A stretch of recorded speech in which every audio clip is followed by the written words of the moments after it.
SIR पर लोकसभा में विपक्ष का हंगामा, सांसद वेल में पहुंचे, वोट चोर गद्दी छोड़ के लगाए नारे, सदन की कार्यवाही बुधवार तक के लिए स्थगित।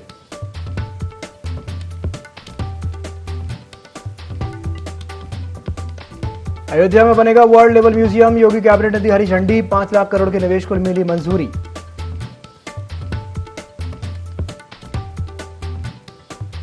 सीएम योगी आदित्यनाथ का वाराणसी दौरा, काशी तमिल संगमम में की शिरकत, तमिलनाडु के राज्यपाल आर.एन. रवि रहे मौजूद।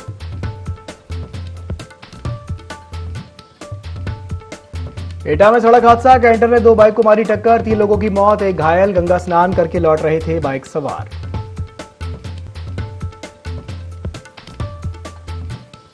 महोबा में तंबाकू तस्करी के खिलाफ बड़ी कार्रवाई, पुलिस और खाद्य विभाग की टीम ने लाखों रुपए का गुटखा और सुपारी के साथ एक आरोपी को किया गिरफ्तार, मध्य प्रदेश से की जा रही थी तस्करी।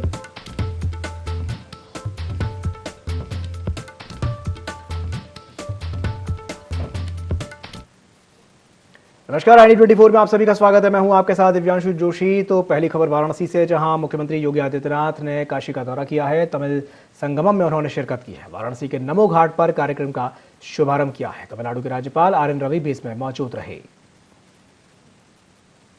சாட்சாத் பகவான் சிவனார்தான் இந்த உறவு பாலத்தை வலுப்படுத்தும் வகையிலே ஆதிகுரு சங்கராச்சாரிய சுவாமிகள் பாரதத்தின் 4 மூலைகளிலுமே பவித்திரமான 4 பீட்டங்களை நிறுவி முன்னெடுத்துச் சென்றார்। उत्तर प्रदेश में आपका यह प्रवास काशी की शिव भक्ति, प्रयागराज का पवित्र संगम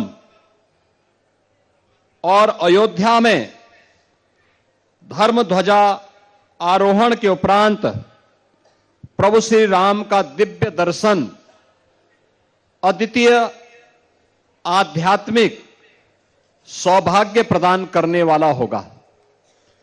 தமிழ் சகோதர சகோதரிகளே, நான் பேசுறது உங்களுக்கு புரியுதா? புரியுதா? சொல்லுங்க, புரியுது? கொஞ்சம் கை தட்டலாமே, நன்றி.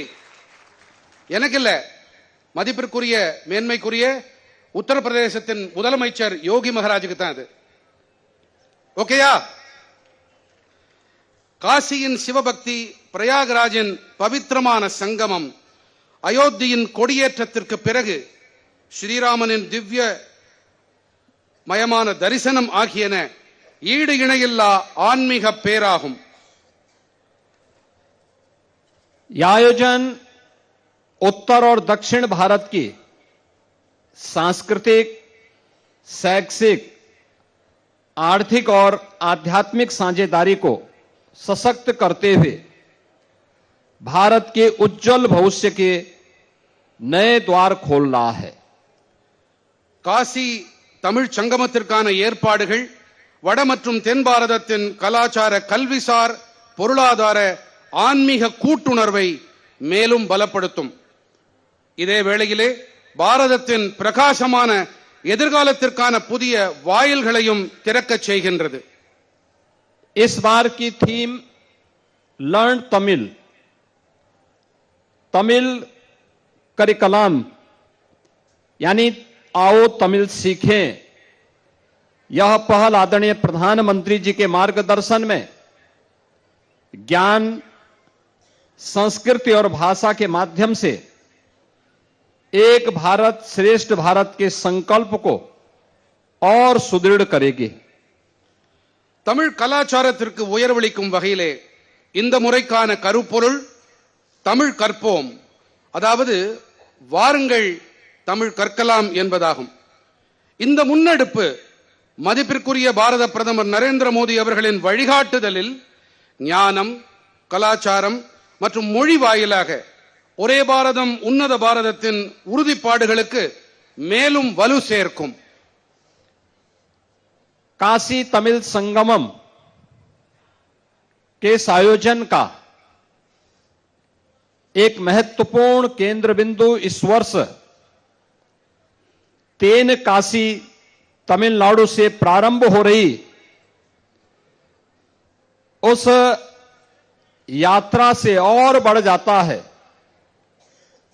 जो सड़क मार्ग से कार रैली के माध्यम से चल करके 2000 किलोमीटर से अधिक की यात्रा तय करते हुए काशी की इस पवित्र धरती पर पहुंचने वाले हैं।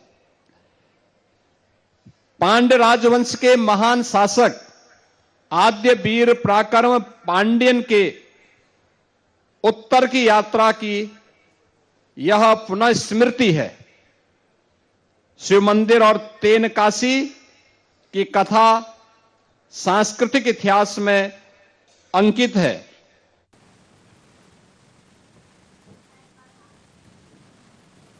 बढ़ते अगली खबर की ओर। उन्नाव के सदर तहसील क्षेत्र के पूरन नगर में एसआईआर वोटर सत्यापन अभियान के दौरान एक बड़ा खुलासा हुआ है। बीएलओ टीम ने मकान नंबर 57 पर सत्यापन करते हुए समय पाया कि मतदाता सूची में एक ही पते पर 45 नाम दर्ज हैं, जबकि मौके पर केवल 3 लोग ही रह रहे हैं। एक ही घर में 42 फर्जी वोटर्स मिलने से जिला प्रशासन में हड़कंप मच गया। मामला सामने आते ही अधिकारियों ने तत्काल जांच के आदेश दिए और संबंधित बीएलओ से विस्तृत रिपोर्ट तलब की है। प्रशासन का यह मानना है कि ये गड़बड़ी पुराने रिकॉर्ड अपडेट न होने या जानबूझकर की गई पुष्टि का परिणाम हो सकती है। एसआईआर अभियान में डोर टू डोर सत्यापन के जरिए मतदाता सूची को सटीक बनाने का लक्ष्य रखा गया है, लेकिन इस घटना ने पिछली मतदाता सूची तैयार करने वाली टीम पर भी सवाल खड़े कर दिए हैं।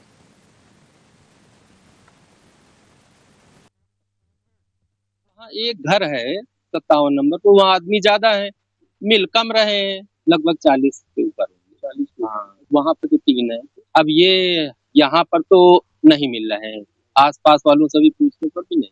हम जान रहे हैं ये कहीं और दर्ज है, ऐसे जैसे कि मान लेते हैं उसमें कुछ लोग ऐसे जो यहाँ का पता मान लिया 65 है, दरियाई खेड़ा गांव बगल में हुआ है, वहाँ के 65 वाले पते पर वो मिल रहा है। ये जैसे ही संज्ञान में आया है उसमें ईआरओ साहब को निर्देशित किया गया है, ये देख लें।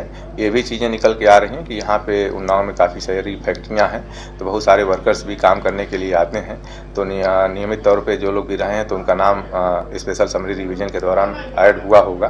तो लेकिन इसकी सत्यता की जाँच के लिए टीमें भेजी गई हैं। जैसे कुछ आता है तो आगे और आपके माध्यम से क्लियर कर दूंगा इसको जो है। बाराबंकी में बढ़ते प्रदूषण और जहरीली हवा को देखते हुए 2 ambient air quality monitoring system लगाए जाएंगे। एक सिस्टम वन विभाग कार्यालय और दूसरा नगर पालिका कार्यालय में होगा। 24 घंटे के प्रति घंटे के आधार पर वायु गुणवत्ता का डेटा मॉनिटर किया जाएगा। 2 जूनियर रिसर्च फेलो नियुक्त किए जाएंगे जो डेटा संग्रह करके प्रभागीय वनाधिकारी को रिपोर्ट सौंपेंगे। ये कदम जनपद के 400 से ज्यादा वेटलैंड्स और प्रवासी पक्षियों की सुरक्षा को ध्यान में रखकर के लिया गया है।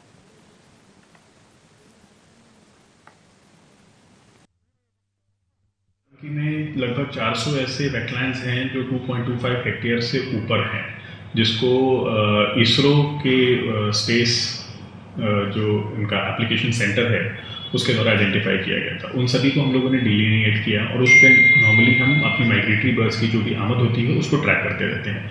एयर क्वालिटी इंडेक्स की जहाँ तक आपने बात करी है, we are in the final stages. हम लोग अब 2 ambient air quality monitoring systems जो है वो बाराबंकी में लगा रहे हैं। एक हमारे यहाँ पे फॉरेस्ट डिपार्टमेंट के ऑफिस में और एक संबंधित नगर पालिका जो है बाराबंकी की नवाबगंज, उसके कार्यालय में भी एक स्थापित की जाएगी, जिसके साथ साथ में एक उसका डेटा कलेक्ट करने के लिए जूनियर रिसर्च फेलोज भी आएंगे। तो उससे हमारे पास आवरली डेटा हमारे पास आते रहेंगे। 24 घंटे का हमारा डेटा PM10 और PM 2.5 का रियल टाइम में बाराबंकी का जनरेट होता जाएगा। अगली खबर सोनभद्र से है, जहां पर संदिग्ध परिस्थितियों में घरेलू सिलेंडर में आग लग गई। आग की चपेट में आ जाने से एक व्यक्ति झुलस गया। घायल को अस्पताल में भर्ती कराया गया है। घटना के बाद मौके पर पुलिस पहुंची, जिसने घटना की जानकारी ली। अनपरा थाना क्षेत्र के डिबुलगंज क्षेत्र की एक घटना बताई जा रही है। तो एक खबर आपको बता रहे हैं यूपी के सोनभद्र से, जहां पर संदिग्ध परिस्थितियों में घरेलू सिलेंडर में आग लग गई और आग की चपेट में आ जाने से एक व्यक्ति झुलस गया। इस घायल व्यक्ति को अस्पताल में भर्ती कराया गया है। घटना के बाद पुलिस मौके पर पहुंची है। अनपरा थाना क्षेत्र के डिबुलगंज क्षेत्र की एक घटना बताई जा रही है।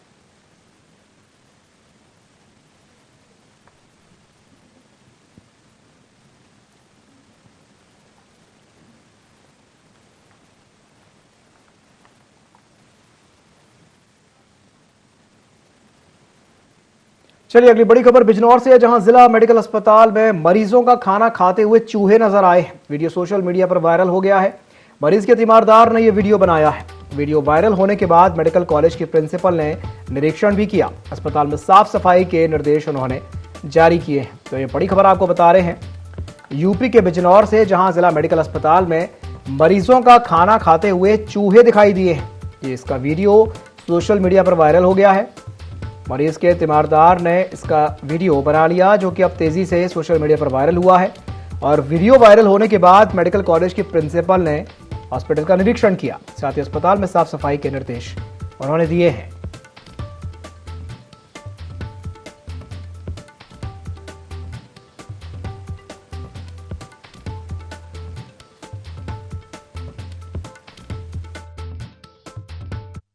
सरकारी हॉस्पिटल में जी। मुझे खाना देने गए थे, तो वहाँ की स्थिति बहुत खराब है।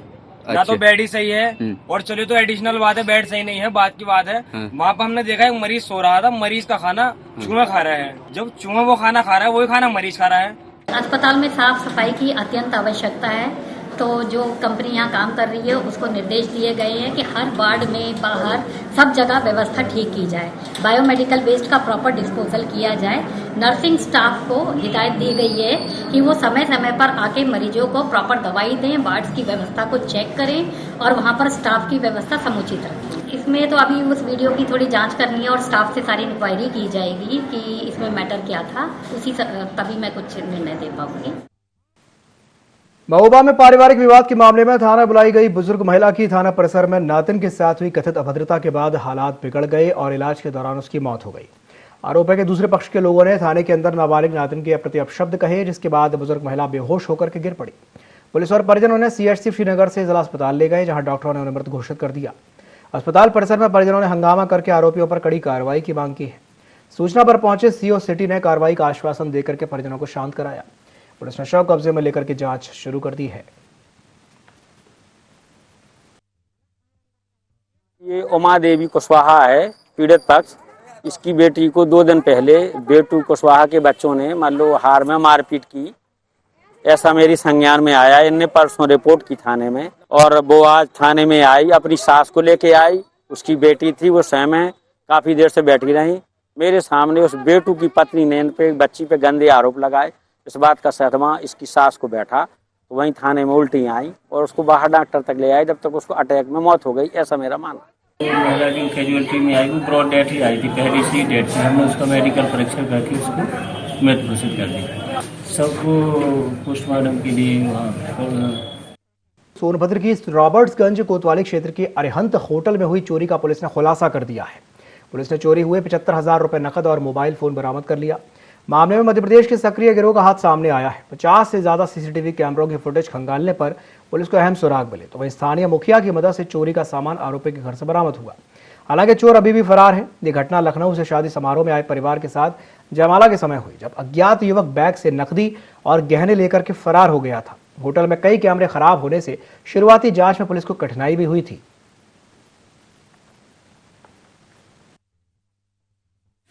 एक हफ्ते पहले अरिहंत होटल में एक शादी समारोह था।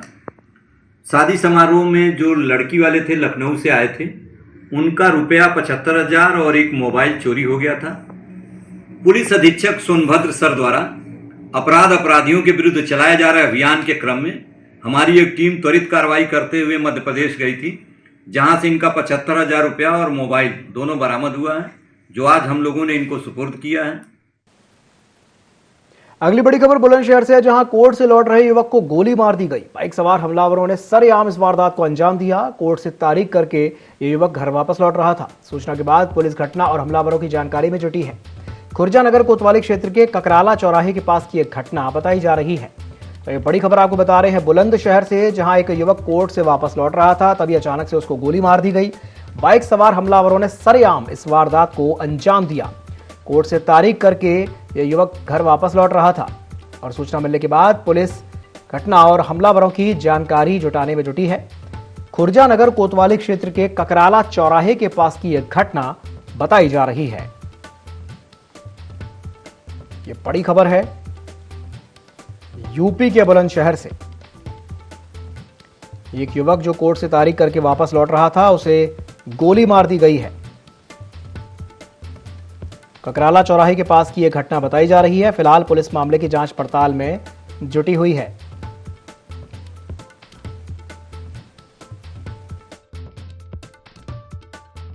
खुर्जा नगर पर एक सूचना प्राप्त हुई थी कि थाना क्षेत्र के ककराहा चौराहे के पास एक युवक को गोली लगी है। सूचना पर तत्काल थाना पुलिस के द्वारा युवक को उपचार हेतु जटिया अस्पताल ले जाया गया, जहां से उसे कैलाश हॉस्पिटल रेफ़र किया गया है।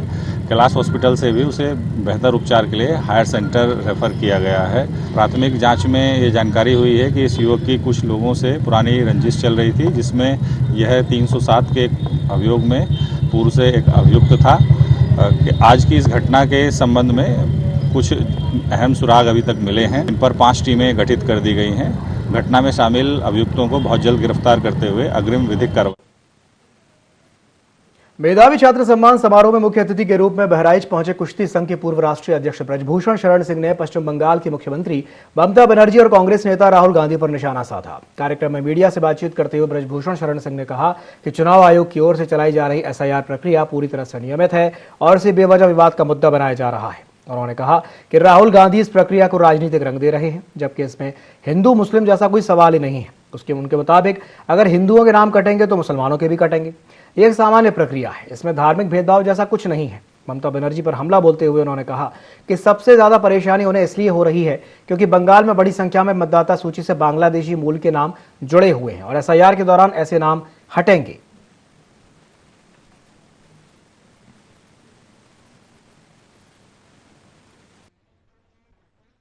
यार कोई मुद्दा नहीं है। विपक्ष को यही समझ में नहीं आ रहा, विशेष करके इस देश के जो अपोजिशन लीडर है राहुल गांधी, उनके समझ में नहीं आ रहा। देखिए, देश में 2 जगह कहीं भी नाम है तो एक जगह होना है। इसको हिंदू और मुस्लिम के नजरिया से भी नहीं देखना चाहिए। इसमें हिंदुओं के भी बहुत नाम कटेंगे और मुसलमानों के भी नाम कटेंगे। जिस औसत में लोग बाहर रहते हैं और 2 जगह मतदाता है, उस औसत पर ये नाम कटेंगे।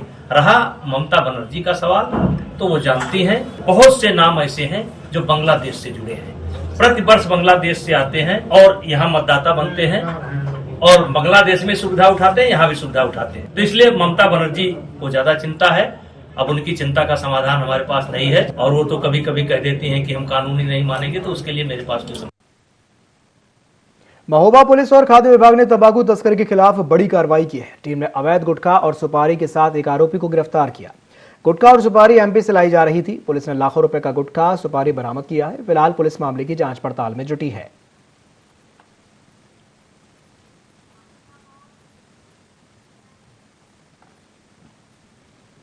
बिजनौर के शेरकोट में हरिद्वार काशीपुर नेशनल हाईवे पर मंगलवार सुबह एक भीषण सड़क हादसे में बाइक सवार 2 युवकों और एक पिकअप वाहन चालक की मौत हो गई।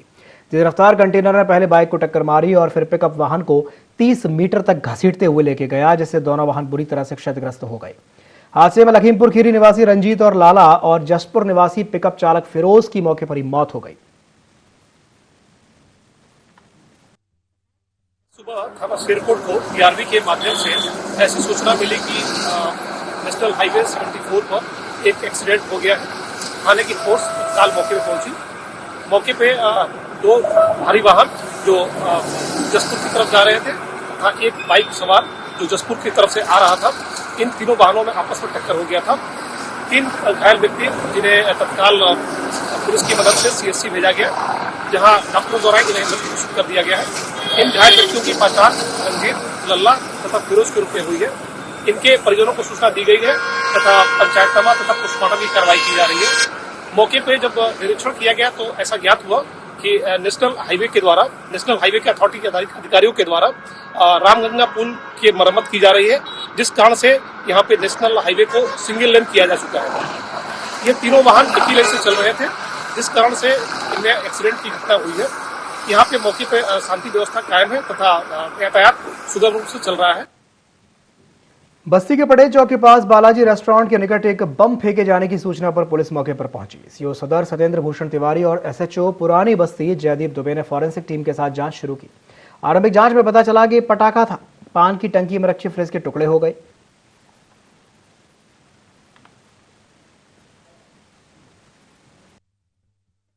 हाईवे पर एक बालाजी रेस्टोरेंट नाम से एक ढाबा चलाते हैं, उनकी दुकान पर किसी व्यक्ति ने एक धमाके वाली आवाज वहां पर की।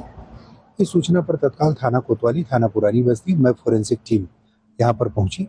प्राथमिक पूछताछ और जानकारी में जो बात सामने आई, इनके गांव के ही रहने वाले धनंजय तिवारी जो इनके पटीदार लगते हैं, शाम को उनसे कुछ कहा सुनी और विवाद हुआ था।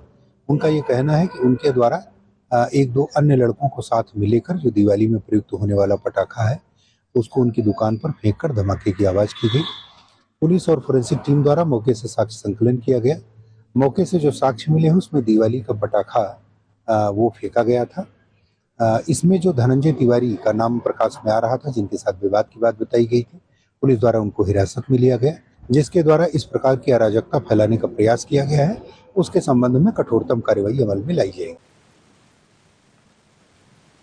बिजली मंत्री ए.के. शर्मा रायबरेली में 3 महीने तक चलने वाली बिजली बिल राहत योजना का उद्घाटन करने पहुंचे। उन्होंने ऊंचाहार के एनटीपीसी में आयोजित सभा में आम लोगों को योजना के फायदे बताए। मंत्री ने कहा कि योजना के तहत उपभोक्ता ब्याज में 100% तक छूट और मूल बकाये में 25% तक की छूट का लाभ उठा सकते हैं। इसके पहले उन्होंने प्रयागराज के सोराव और प्रतापगढ़ के कुंडा में भी इस योजना की जानकारी दी।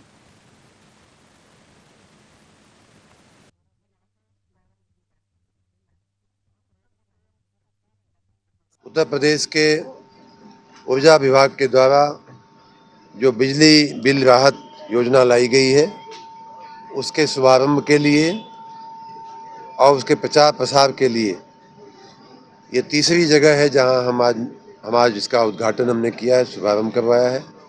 सुबह में प्रयाग जिले के सोराव में हमने इसका उद्घाटन किया और बहुत बड़ी संख्या में आई हुई जनता को संबोधित किया, समझाया। उसके बाद प्रतापगढ़ के कुंडा में हमने जनसभा किया और आज एक तीसरा शिविर छोटा था, वहाँ भी हमने समझाने की ऊंचाहार रायबरेली जिले में प्रयास किया। ये योजना बहुत ही महत्वाकांक्षी, बहुत ही उदार, बहुत ही ऐतिहासिक है, जिसमें 100% ब्याज की माफ़ी के साथ साथ 25% तक मूलधन में भी माफ़ी की व्यवस्था की गई है। जिन लोगों को अपने बिल पे कोई शंका हो कि बिल ज़्यादा है या उससे संतुष्ट न हो, उस बिल में भी एक नॉर्मेटिव बिल देने का प्रावधान किया गया है कि 1 किलोवाट का अगर ग्रामीण कनेक्शन है, घरेलू कनेक्शन है, तो 650 रुपये से ज़्यादा उसका बिल नहीं होना चाहिए प्रति माह।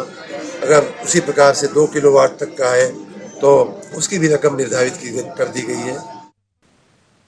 बस्ती में पुलिस उप महानिरीक्षक संजीव त्यागी ने पुलिस अधीक्षक अभिनंदन के साथ थाना नगर का वार्षिक निरीक्षण किया। इस निरीक्षण में थाना परिसर, अभिलेख, मालखाना, महिला help desk, cyber help desk, बंदीगृह और अन्य व्यवस्थाओं का विस्तृत जायजा लिया गया। डीआईजी ने अभिलेख अद्यतन रखने, साफ सफाई, लंबित मामलों और वांछित अभियुक्तों की गिरफ्तारी पर जोर दिया। महिला सुरक्षा मिशन शक्ति फेज 5 और बहु बेटी सम्मेलन के तहत जागरूकता कार्यक्रम संचालित करने और महिला अपराधों में त्वरित कार्रवाई की हिदायत दी। ऑपरेशन क्लीन के तहत लावारिस वाहन और माल मुकदमाती का शीघ्र निस्तारण करने के भी निर्देश दिए गए।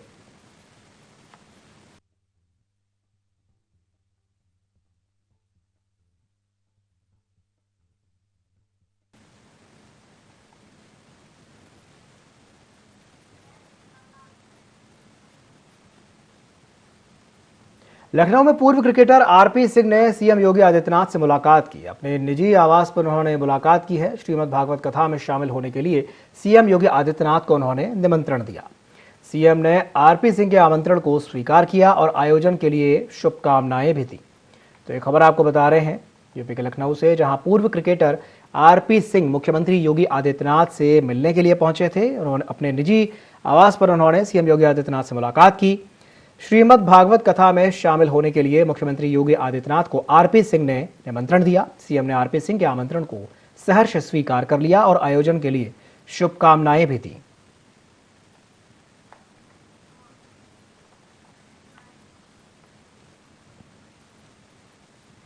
एटा में कैंटर ने 2 बाइक्स को टक्कर मार दी। हादसे में बाइक सवार 3 लोगों की दर्दनाक तरीके से मौत हो गई और एक व्यक्ति घायल हो गया है। घटना की सूचना मिलते ही मौके पर पुलिस पहुंची, शव को कब्जे में लेकर के पोस्टमार्टम हाउस भेजा है।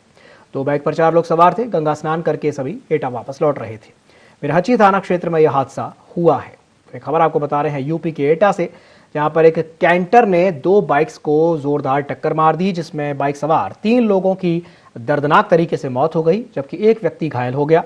घटना की सूचना मिलते ही पुलिस मौके पर पहुंची, शव को कब्जे में लेकर के पोस्टमार्टम हाउस भिजवाया गया है। 2 बाइक पर 4 लोग सवार थे। गंगा स्नान करके ये सभी वापस एटा लौट रहे थे। मिरहची थाना क्षेत्र का यह घटना बताई जा रही है। लगभग 11:30 बजे के आसपास मेरसी थाना क्षेत्र में कासगंज एटा हाईवे पे एक ट्रक से बाइक सवारों का एक्सीडेंट हुआ था जी, जिसमें 3 लोगों की डेथ हो गई है और एक व्यक्ति घायल है, वो उपचाराधीन है, उसकी स्थिति ठीक है जी। इसमें ट्रक को पकड़ लिया गया है, इसमें आवश्यक विधिक कार्रवाई की जाए। अभी प्राथमिक जानकारी में आया है कि वहाँ पे घटनास्थल पे 2 बाइक थी और उनसे ट्रक का टक्कर हुआ। इसी के साथ बुलेटिन में फिलहाल के लिए इतना ही, दीजिए इजाजत, नमस्कार।